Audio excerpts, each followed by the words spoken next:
Hello guys, welcome to my YouTube channel. My name is Harjeet Kaur. हम कर रहे हैं Indian economy by Ramesh Singh.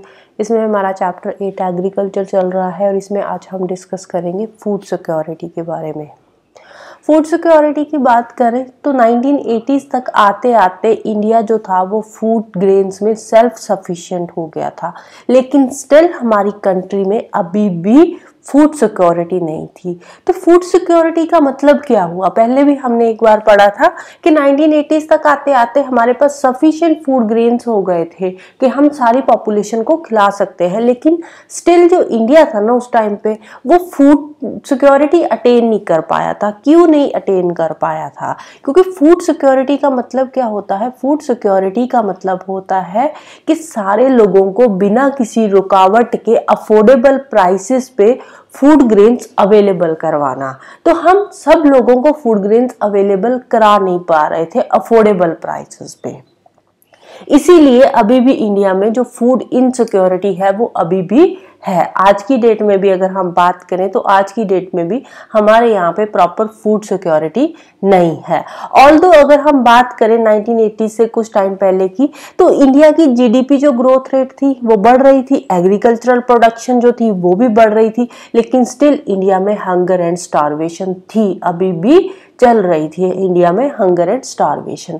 2019 की एक रिपोर्ट है, state of hunger and mall nutrition report. उस रिपोर्ट के अकॉर्डिंग जो इंडिया है, इंडिया के 14.5% जो लोग हैं वो अंडर नरिश्ड है। मतलब कि 19.44 करोड़ लोग ऐसे हैं जिनको प्रॉपर न्यूट्रिशन मिल नहीं पा रहा। 51.4% वुमेन जो है, जो कि रिप्रोडक्टिव एज में है, वो अनिमिक है। मतलब उनको खून की कमी है, जो कि 15 से 49 ईयर्स के एज ग्रुप में आती है। 37.9% जो चिल्ड्रन है, 5 साल से छोटे बच्चे जो है वो स्टंटेड है। स्टंटेड का मतलब कि एज के अकॉर्डिंग जो उनकी हाइट है वो कम है। ठीक है, 37.9% बच्चे ऐसे हैं 5 साल से छोटे हैं, लेकिन उनकी जो हाइट है वो कम है एज के अकॉर्डिंग, जितनी होनी चाहिए उतनी हाइट उनकी नहीं है। 20.8% बच्चे ऐसे हैं 5 साल से छोटे हैं, वो वेस्टिंग से सफर कर रहे हैं। वेस्टिंग का मतलब क्या होता है कि उनकी हाइट तो है लेकिन उनका वेट कम है। हाइट के अकॉर्डिंग जितना वेट चाहिए वो उतना वेट उनके पास नहीं है। वेट कम है, हाइट ज्यादा है। ठीक है, हाइट ज्यादा है मतलब हाइट तो नॉर्मल है, जितनी हाइट होनी चाहिए उतनी है, लेकिन उनका वेट कम है। हाइट के अकॉर्डिंग वेट उतना नहीं अटेन कर पा रहे। 2022 की ग्लोबल हंगर इंडेक्स की रिपोर्ट है, उसके अकॉर्डिंग इंडिया का जो रैंक है वो है 107 आउट ऑफ 121 कंट्रीज। तो इट मींस इंडिया जो है वो अभी भी सीरियस हंगर प्रॉब्लम से सफर कर रहा है। कोई अच्छा रैंक नहीं है। 121 कंट्रीज का डाटा है जिसमें से इंडिया का रैंक 107 है, बहुत पीछे है इंडिया का रैंक। और ये जो ग्लोबल हंगर इंडेक्स की रिपोर्ट तैयार होती है ना, इसके टोटल 4 पैरामीटर्स होते हैं। कौन कौन से? एक तो न्यूट्रिशन चेक किया जाता है कि लोगों को प्रॉपर न्यूट्रिशन मिल रहा है या नहीं मिल रहा। दूसरा इसमें क्या होता है, एक तो न्यूट्रिशन होता है, तो सेकंड नंबर पे यहाँ पे इन्फेंट मोर्टेलिटी रेट चेक किया जाता है कि इन्फेंट मोर्टेलिटी रेट क्या है। इन्फेंट मोर्टेलिटी रेट मतलब कि जो छोटे बच्चे हैं उनका डेथ रेट कितना है। थर्ड, इसमें स्टंटिंग चेक करी जाती है कि बच्चों की जो एज है उसके अकॉर्डिंग बच्चों का प्रॉपर हाइट है, प्रॉपर वेट है, स्टंटिंग चेक करी जाती है, और वेस्टिंग। इन 4 पैरामीटर्स के बेसिस पे जो ये डाटा है ग्लोबल हंगर इंडेक्स का निकाला जाता है, स्टंटिंग एंड वेस्टिंग। ठीक है, स्टंटिंग अभी मैं बता चुकी हूँ कि एज के अकॉर्डिंग उनकी प्रॉपर हाइट है, वेस्टिंग मतलब हाइट के अकॉर्डिंग उनका प्रॉपर वेट है। तो इन 4 पैरामीटर्स के बेसिस पे ये जो ग्लोबल हंगर इंडेक्स है वो निकाला जाता है। इंडिया का रैंक कितना है? 2022 की ग्लोबल हंगर इंडेक्स रिपोर्ट के अकॉर्डिंग 107। अभी भी जो हमारा इंडिया है वो हमारे आसपास के जो कंट्रीज है ना, जिनको हम बोलते हैं गरीब देश, उनसे बहुत पीछे है। पाकिस्तान का रैंक हमसे अच्छा है, 99 रैंक है। बांग्लादेश का रैंक भी हमसे अच्छा है, 84 है। नेपाल का 81 है, श्रीलंका का 64 है, जिनको हम बोलते हैं कि ये गरीब कंट्रीज है, लेकिन स्टिल अगर हम बात करें ग्लोबल हंगर इंडेक्स की, उसमें इनका रैंक हमसे अच्छा ही है। हमारे यहाँ पे जो 9.6% बच्चे हैं ना, जो 6 to 23 मंथ्स की एज में है, उनको प्रॉपर मिनिमम एक्सेप्टेबल डाइट मिल नहीं पा रही। जिनको जितनी मिनिमम उनको डाइट चाहिए ना, वो डाइट उन बच्चों को मिल नहीं पा रही। कितने बच्चे हैं? 9.6%। हमारे यहाँ पे इंडिया में जो चाइल्ड स्टंटिंग रेट है ना, वो सबसे ज्यादा है। कितना है? 37.9%। अगर हम बात करें ग्लोबल एवरेज की, ग्लोबल एवरेज जो चाइल्ड स्टंटिंग रेट है वो है 20.8%। ग्लोबली 20.8% है और इंडिया में है 37.9%। तो इंडिया का जो चाइल्ड स्टंटिंग रेट है वो ज्यादा है।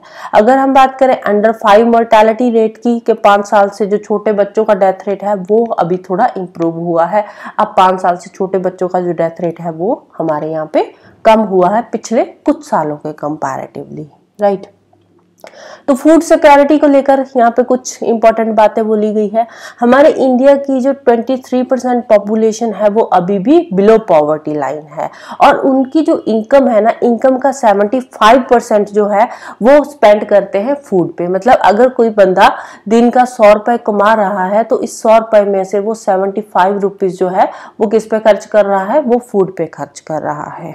तो 23% पॉपुलेशन अभी भी इंडिया की जो है वो बिलो पॉवर्टी लाइन है। हमारे इंडिया में एग्रीकल्चरल प्रोडक्शन और फूड सिक्योरिटी, इन दोनों के बीच में बहुत ही स्ट्रॉन्ग कोरिलेशन है। कैसे है?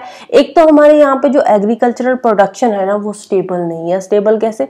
कई बार क्या होता है, कोई नेचुरल कैलेमिटी आ जाती है। जब नेचुरल कैलेमिटी आ जाती है तो उस केस में क्या होता है, हमारी जो एग्रीकल्चरल प्रोडक्शन है वो कम हो जाती है, एकदम से एग्रीकल्चरल प्रोडक्शन गिर जाती है।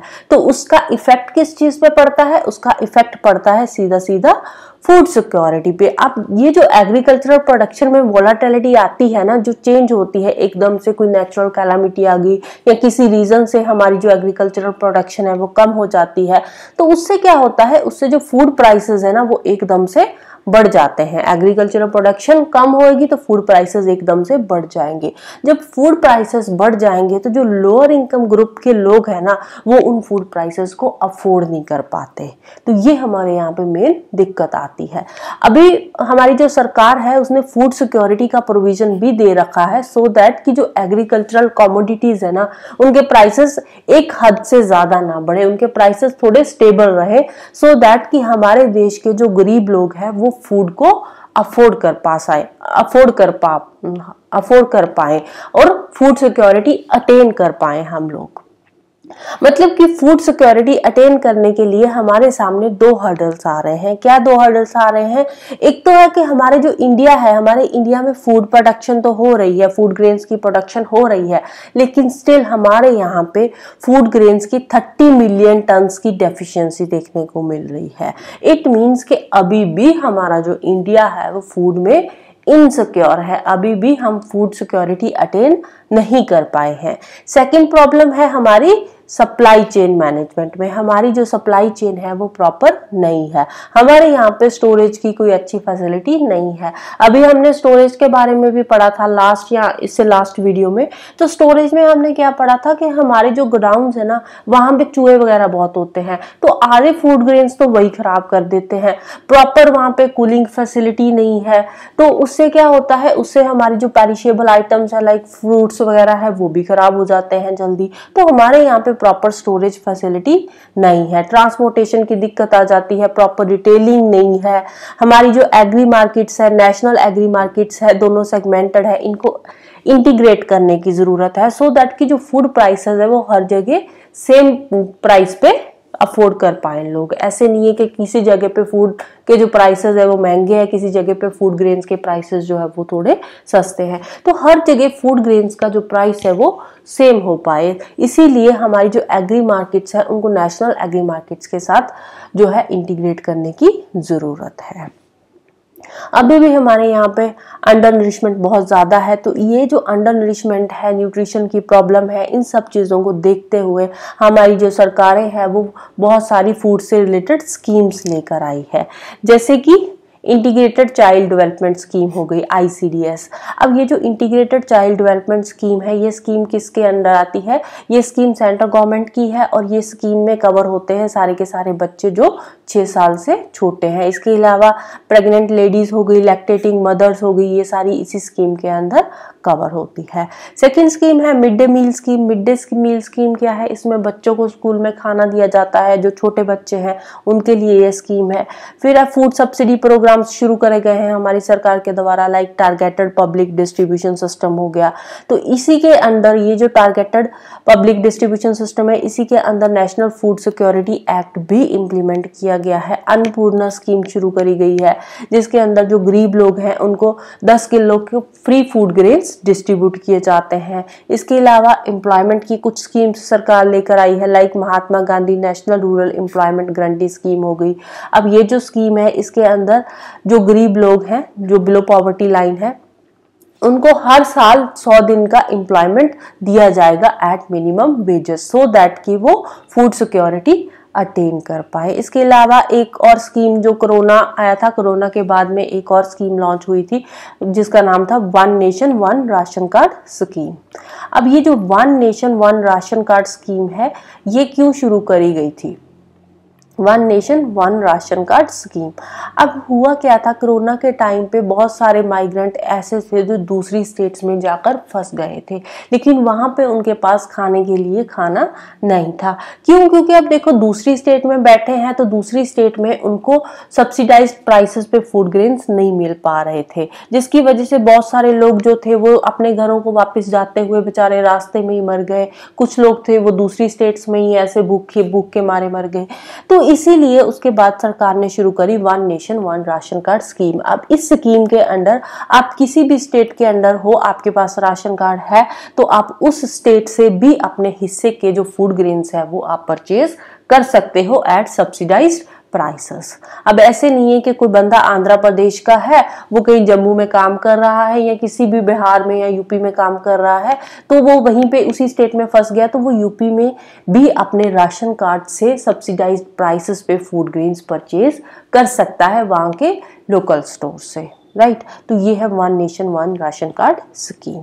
अब ये सारी जो स्कीम्स चलाई गई है, ये चलाई गई है हमारी कंट्री में फूड सिक्योरिटी को अटेन करने के लिए, सो दैट कि सबको अफोर्डेबल प्राइसेस पे फूड ग्रेन्स मिल पाए, सबको प्रॉपर न्यूट्रिशन मिल पाए, सब लोग ये जो स्कीम्स सरकार ने चलाई है इनका बेनिफिट उठा सके। इसीलिए सरकार इसको प्रॉपर इम्प्लीमेंट करने की कोशिश कर रही है। लेकिन देखो लूप होल्स तो रह ही जाते हैं हर जगह पे, ऐसे नहीं है कि कोई भी स्कीम आई वो प्रॉपरली 100% वो बिल्कुल सही चल रही है, थोड़े बहुत लूप होल्स तो इसमें होते ही है, राइट।